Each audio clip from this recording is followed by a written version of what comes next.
അങ്ങനെ ഞാനും നമ്മുടെ വൈറലായിട്ടുള്ള ബൺ മസ്ക ട്രൈ ചെയ്തു. കുറച്ച് ലേറ്റ് ആയി പോയോന്ന് ഇപ്പൊ ഒരു തോന്നലുണ്ട്. പക്ഷെ ഇപ്പോഴെങ്കിലും കഴിക്കാൻ പറ്റിയത് ഭയങ്കര ഒരു ഭാഗ്യമായിട്ട് എനിക്ക് തോന്നുന്നു കേട്ടോ.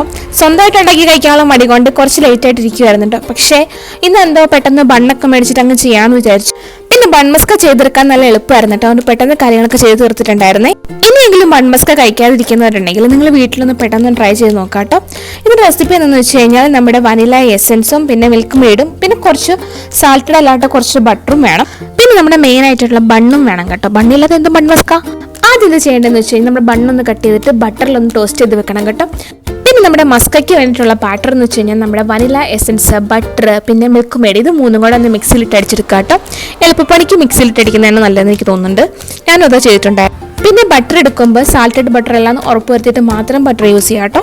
ഞാൻ എടുത്തിട്ടുണ്ടായിരുന്നു സാൾട്ടഡ് ബട്ടർ ആയിരുന്നു. സത്യം പറഞ്ഞു കഴിഞ്ഞാൽ ഈ കടക്കാരനെ പറ്റിച്ചതാണ്. സാൾട്ടഡ് വേണ്ടാന്ന് പറഞ്ഞിട്ട് പുള്ളിക്കാരൻ എനിക്ക് സാൾട്ടഡ് ബട്ടർ തന്നു. അങ്ങനെ എനിക്ക് കിട്ടിയതാണ് കേട്ടോ. പക്ഷേ ഞാൻ മിൽക്ക് മെയ്ഡ് കുറച്ച് കൂട്ടിയിട്ടിട്ട് അങ്ങ് സെറ്റാക്കി എടുത്തിട്ടുണ്ടായിരുന്നു കേട്ടോ. അങ്ങനെ അച്ഛനും അമ്മയ്ക്കും കഴിക്കാൻ കൊടുത്തു. അവർക്ക് എന്തായാലും ഇഷ്ടപ്പെട്ടു. ഭയങ്കര മധുരമാണെന്ന് പറഞ്ഞു കേട്ടു. പക്ഷെ നമുക്ക് മധുരമൊക്കെ ഇഷ്ടമാണല്ലോ. അങ്ങനെ ഞാനും അങ്ങ് ട്രൈ ചെയ്ത് നോക്കി. എനിക്ക് ഒരുപാട് ഇഷ്ടപ്പെട്ടു കേട്ടോ. അപ്പോൾ ഇതോടുകൂടി നമ്മുടെ വൈറലായിട്ടുള്ള ബൺ മസ്ക ട്രെൻഡ് അവസാനിപ്പിച്ചതായിട്ട് അറിയിച്ചു കൊള്ളുന്നു. നമുക്ക് അടുത്ത വീഡിയോയിൽ കാണാം. ടാറ്റാ.